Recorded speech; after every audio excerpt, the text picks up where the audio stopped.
Hey, this is John Lee Dumas of EO Fire, and welcome to Master Leadership. Great leaders ask great questions, and this podcast takes you on a journey to master leadership with questions that matter to leaders who matter with your host, Lily Sanabria. Hi, this is Lily, and welcome to Master Leadership Through Crisis series, where we will connect with leaders worldwide to gain insights on important questions to help us navigate through rough waters. If you would like to participate as a guest, or if you have a question that you would like to ask a guest, go to masterleadership.org for more information. Bob Tiede is passionate about helping leaders shift their paradigm from the pressure of having to have all the right answers to simply having a few of the right questions. Bob has been on the staff of Crew for 50 years and currently serves on the U.S. Leadership Development Team. Here's what you can expect to find on leadingwithquestions.com. Curated wisdom from leaders around the globe. Ideas to help you multiply your effectiveness times 10. Leadership book recommendations. Interviews with thought leaders, authors, and pastors. At Leading with Questions, you're invited to join the growing league of leaders who are shifting their focus from having all the answers to asking the right questions. Our interview will begin right after messages from our sponsors. Are you looking for a way to promote racial and social justice in your work setting, but aren't quite sure what to do or how? As a leader, you know there is more that can be done, but it seems overwhelming. If that describes you, join Dr. Jean Latting and her expert team in the Pathfinders membership program. They provide you with knowledge and skills in a supportive community on how to champion change using work that is grounded in research. To learn more, go to leadingconsciously.com/pathfinders or email info@leadingconsciously.com. Welcome, Bob Tiede. How are you? Lily, I am fine. What a privilege to be on your podcast today. Well, we are privileged and happy that you've chosen to be on our podcast. Are you ready to pour into our listeners? I am excited about the opportunity. Great. Now, Bob, can you tell us a bit about your path to leadership and what you're doing now? Well, Lily, I'd be delighted. You know, when I'm speaking, I always share that for most of my career, I was what I now call a benevolent dictator. You know, a lot of people would not admit that, but thank you. Well, it's part of my leadership journey. You know, I say benevolent dictator because the only paradigm of leadership that I knew was that a leader needed to direct, a leader needed to tell his or her staff what to do. And that was my only paradigm of leadership. Now, the benevolent part, I've got to give credit to my mother. I grew up in a family where my mother constantly said, Robert, say please. Robert, say thank you. And so I use please and thank you. And in fact, Lily, you know, had you been on my team and done a great job, I would have not only affirmed you one-on-one at a staff meeting. I said, Lily, stand up. Gang, you need to know what Lily's done. Lily, thank you so much. But at the heart of my leadership, I thought the job of a leader was to tell. And then in 2006, I came across a book called Leading with Questions by Dr. Michael Marquardt. Mike has since become a friend, but at that point, I only knew him as the author of the book. But that book was a page turner, Lily. And it forever changed my paradigm of leadership. I saw another way. I saw a way that was far more effective. And that is great leaders ask great questions.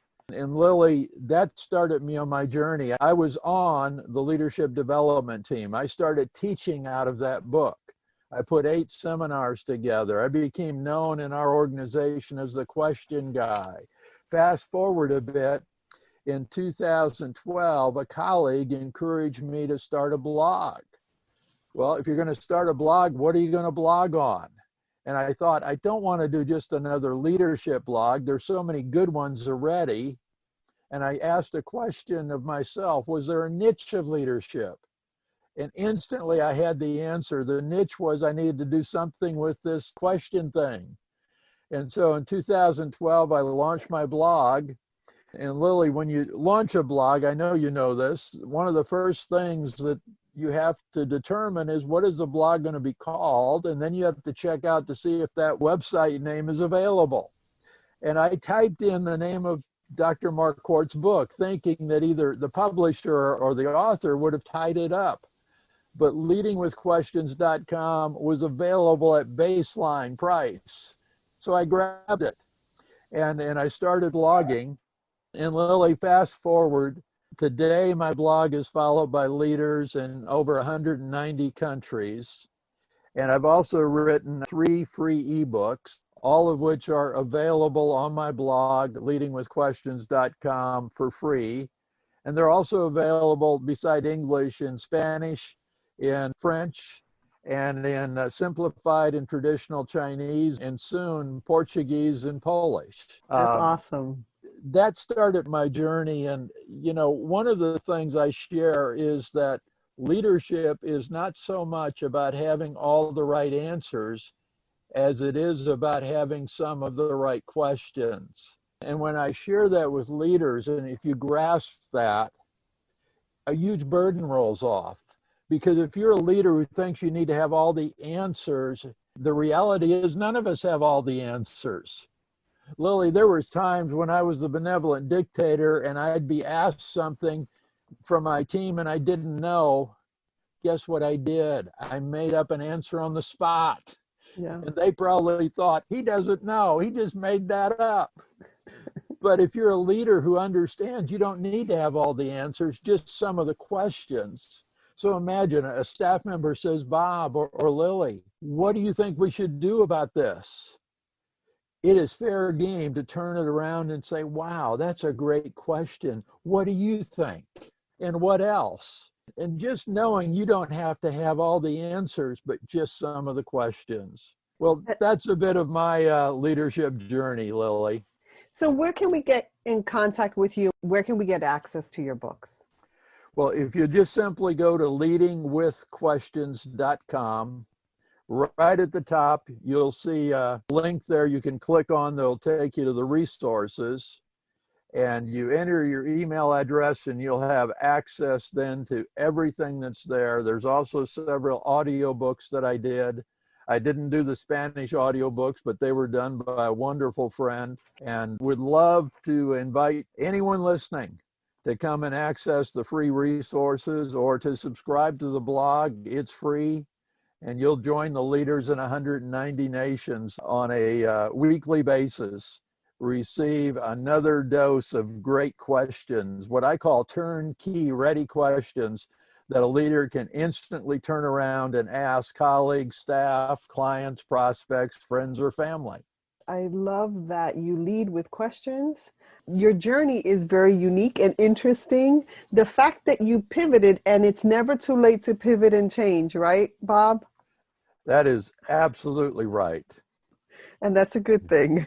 Yes. So, it brings to mind several other things that we can do. It brings to mind coaching. Yes. Because I believe that in order to be a great leader, you have to also be a great coach. You've got to do both. And bringing questions to the forefront in coaching is important. That's what great coaches do. One of the things that I'm learning about questions currently is this climate that we're in, where we're being triggered. And what I'm learning, Bob, is to speak into those triggers and ask questions for clarity so that we can honor each other despite our seeming polarity. We're still human beings, and that connects us. What do you think about that? Well, Lily, that is absolutely so wise. I see so many situations, and you do too. You could think of demonstrators yelling at police and vice versa, and you just wish you could take 3 or 4 from each side to coffee and sit and just hear from each other, but in a civil manner, and to learn, understand, clarify. It doesn't mean you have to agree, but just to listen honors.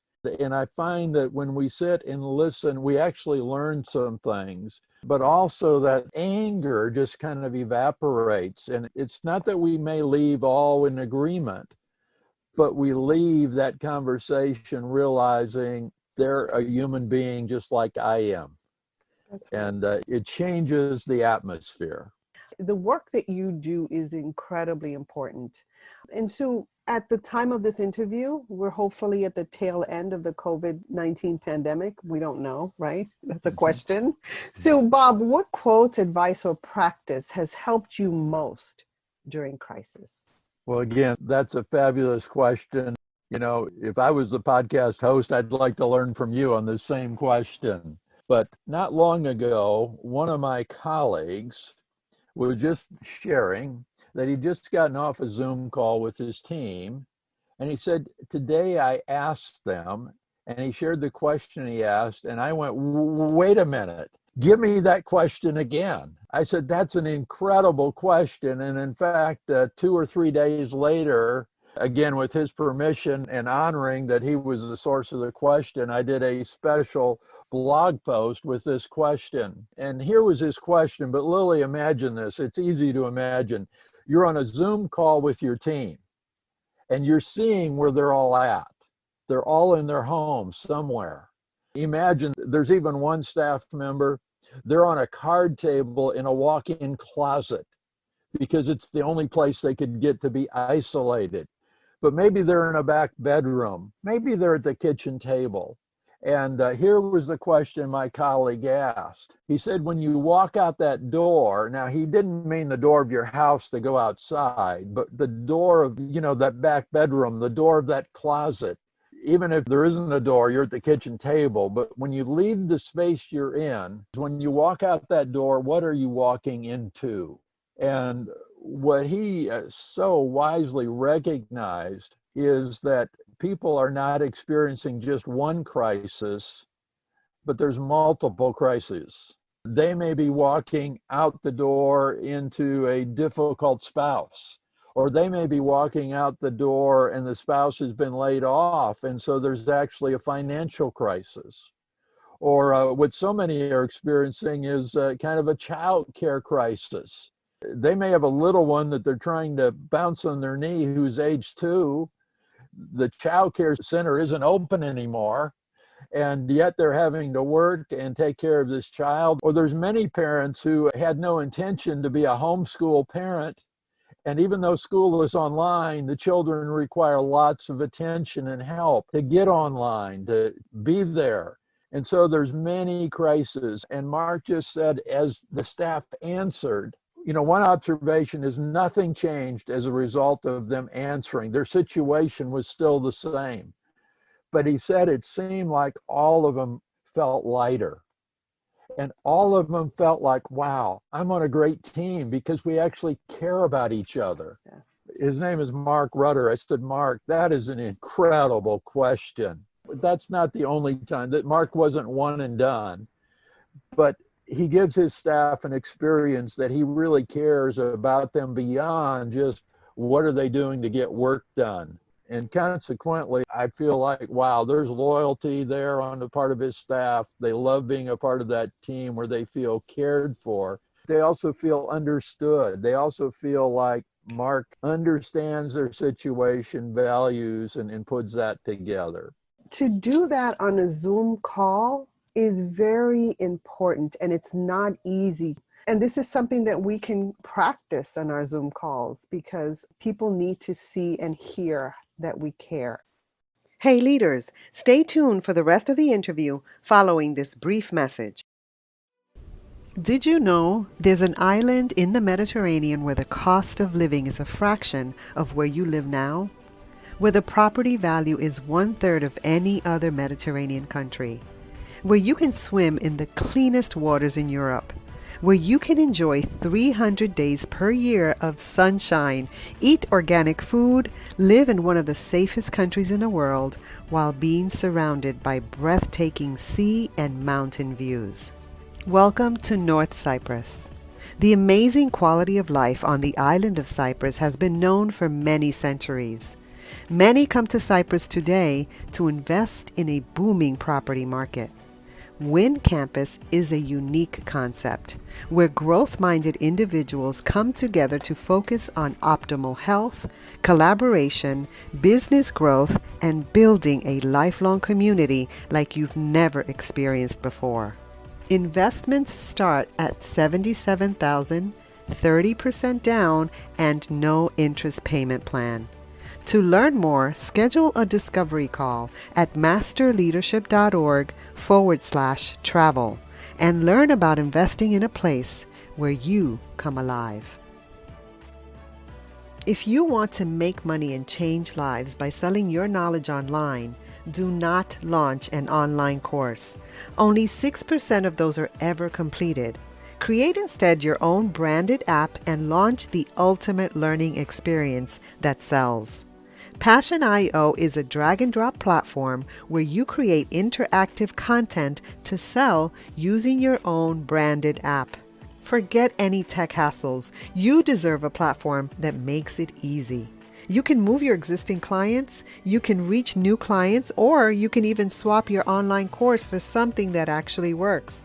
Delight clients with downloadable and even live content. You can trigger instant action using push notifications, generate more revenue with single touch payment, and you can stream across all devices. Best yet, try it for free for 14 days. Go to masterleadership.org/passion and get started today. Going another direction, one of the things, and Lily, I know you know this because you're so good at asking questions. It's important to consider what we're asking, because whatever we ask about will focus the attention of our team or whoever we're asking on what we're asking. And in a crisis, yes, it's really important to be in touch with what is the reality, what is the challenges, understand, empathize with what people are going through. But kind of on the other end of the spectrum, we could stay there and just ask questions about how difficult is this time for you? How impossible is it to get work done? And just ask the negative questions. And another question that I love, but we got to give a little context to this. When Winston Churchill became Prime Minister of Great Britain, he was only 6 weeks into office when the Nazis overran France and France was occupied by the Nazis. Certainly the fear was that Great Britain was the next target. And so he's only 6 weeks into office. And he addresses the Parliament and what has become known as the finest hour speech. And he said, may it be said even 1,000 years from now that this was their finest hour. Well, with that kind of as context, a question I love to ask is, given the crisis, given COVID-19, what could we do to make this our finest hour? And I find, Lily, that when you ask a question like that, it lifts their eyes up and they begin to think, wow, what could we do in the midst of this crisis that would make this our finest hour? And when a team wraps around that kind of question and comes up with a plan, there's enthusiasm. It's like, yes, in spite of all that's going on, what could we do to serve our clients in a way that would make this our finest hour? And it inspires people to think beyond just the circumstance. And I'm sure there's other questions, Lily, but it's what are the questions we can use that will focus our staff to lift their spirits up and to focus on something outside themselves that will actually inspire them to great things. I love how you couple those questions, because the first one makes me feel safe. You've disarmed me with your compassion and your love and your caring. And then the second one gives me vision and hope. So very well put together. So you're pretty wise. All right. So Bob, as a lifelong learner, what are you learning right now? I guess it's just a continuation. I don't know that I have a new thought here, but that my friend Andrew Sobol, who's author of Power Questions. But in his book, he said, telling creates resistance, but asking creates relationships. Even though I've been involved in leading with questions with intention for 8 years, I'm still marvel almost every day how much more effective it is to ask a question than it is to tell somebody what they ought to do. Even when your heart is kind and you're just wanting to help them, it's still way more effective to say, Lily, what do you think? And then listen. Yes. I guess another thing that I'm learning is the listening part. As I share, if you have no intention of listening, don't ask. Because if you ask a question, it means you need to be willing to listen. Recently, I came across, and I've been applying this, it's the 8-second rule. Now, I know you're in the East, but I'll just chance this. Is there any sport you think of when you hear the term 8 seconds? Basketball. Basketball. That's a fast sport. That's a fast sport. Well, I grew up in ranch country, and I think of bull riding. Okay. And the reason for 8 seconds is for a qualified ride on a bull, you have to stay on 8 seconds. And even if, you've hardly ever watched it, but if you ever come across, you will quickly see that 80% of the bull riders get bucked off in 8 seconds. We can think of 8 seconds as being such a short amount of time, but to a bull rider, it's an eternity. But here's what's interesting, is that most of us, when we ask a question, only wait 2 or 3 seconds for an answer. And if whoever we've asked the question doesn't answer in 2 or 3 seconds, we either re-ask the question, ask a different question, answer the question ourselves, or just move on. And Lily, here's the fascinating part, with no awareness that we've just done that. And so the 8-second rule is ask the question and then relax, keep comfortable eye contact, and count to yourself. 1001, 1002. Lily, sometimes I've gotten to 1030. But here's the great thing. The longer the silence, the better the answer. And so that's something that I'm in the process of learning. What I've just shared is easy to share. There are times I ask a question and I go, oops, I did it again. I only waited a few seconds. Well, that's interesting because I've done what you would call mastermind groups. I call them master growth groups because some people are too much in their heads and I want them to focus on growing. And I've had situations where I ask a question and I've just kind of stepped back, and then I've said, I'm okay with silence. And I just kind of stepped back and I've waited for that response. I've never consciously counted 8 seconds, but I think that's a really great practice to be okay with silence. Just because you ask that question doesn't mean that people are processing that quickly. And if it's a deep question, it takes longer. That's certainly something to practice, to count 8 seconds at least. And you know what? It sounds like the next step for you, Bob, is a podcast. I want to incept that in your mind and heart. Oh, Lily, another day I need to ask you a bunch of questions like how'd you get started and what are the great lessons you're learning and what do you recommend and all of that, because you are so well done. I would absolutely be happy to share that with you. So Bob, when you think of leadership today, what most concerns you and what are you most hopeful about? Well, Lily, this won't surprise you. One of the things that concerns me is that there still are a lot of benevolent dictators out there. And some are not benevolent, by the way. Okay, some are not. And what encourages me is to see how many are switching to becoming leaders who lead with questions. And once somebody makes the switch, they so quickly feel affirmed, they begin to see the effectiveness.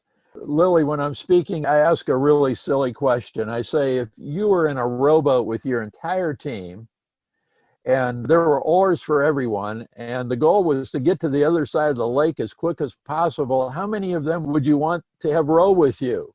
Might it be all of them? Well, of course.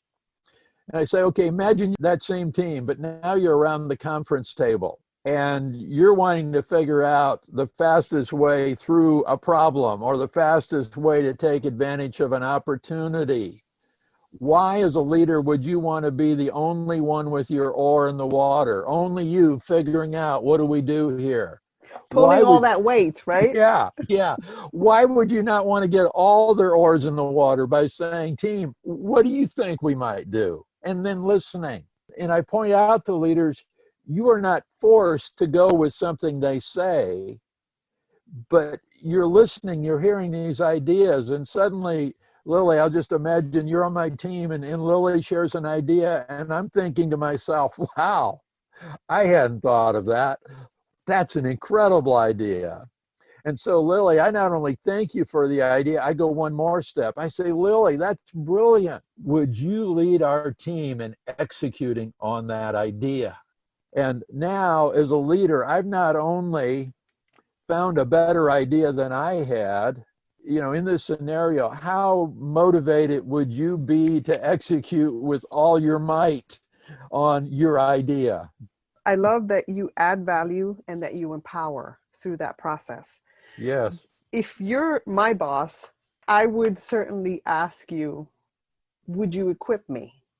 Because that's an important thing. Some people empowered, they'll add value, but then they don't give them the resources to be successful. That happens a lot in education. I would say to you, Bob, I would love to. Here are some resources that I need in order to be successful. Would you help me? Lily, you are so right. And if your boss doesn't ask, you need to ask that question. Now, I also want to say to bosses, though, when Lily says, sure, you ought to follow it with, well, Lily, what resources are you going to need from me or the team or anywhere else to do this? I'd raise my hand. Yes, Bob, let's go. Let's go. That's the reason a leader who leads with questions ends up being 3 to 10 times more effective. They're hearing better ideas, and then they're empowering the staff that have those ideas to execute on their ideas. And now you've got tigers And that you're are equipping just, them. yes, ready to go. Love it. Okay, Bob, we come to a place where you get to choose. Either you can respond to a question from a former guest, or you can share a challenge, a struggle, or a failure that you learned from. I love questions, so let me respond to a question from a guest. I knew you would do that. Okay, so we have a question from Jake Kelfer. I just interviewed him. He's a 27-year-old with wisdom. I tell him he's an anomaly. So here's the question that he has for you. How do you consistently pursue your definition of success while at the same time enjoy your journey of life? Well, as you said, Lily, that is a great question.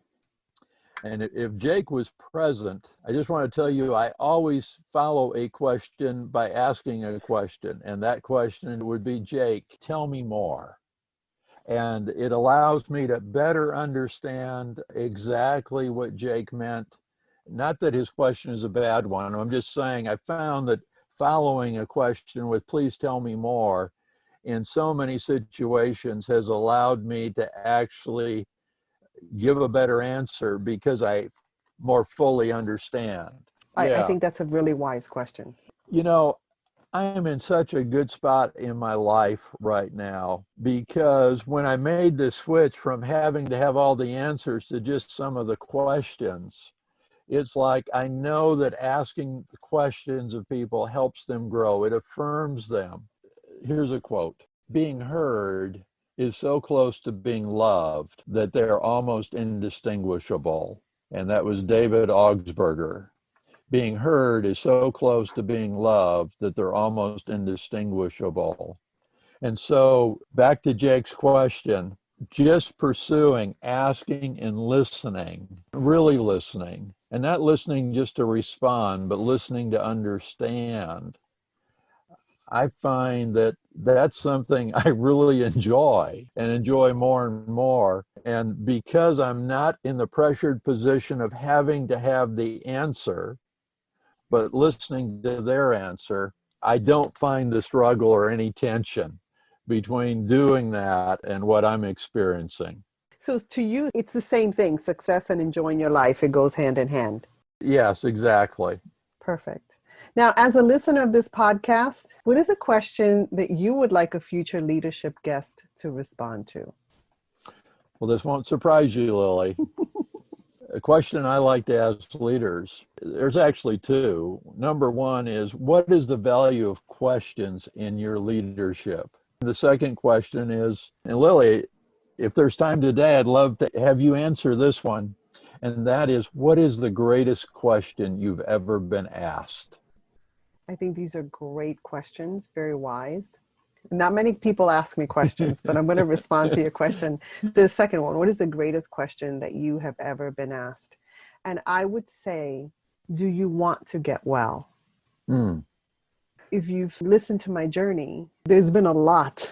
I've come a long way in my journey, but I started to shift in response to that question, do you want to get well? Because we can live in a space of complaining, or we can live in a space of being a victim, or this is what happened to me. And I always tell my story to give people hope. And so that question is a very, very important question to me, and one of the most powerful things that actually shifted my life. Wow. Well, Lily, I may indeed be back to you.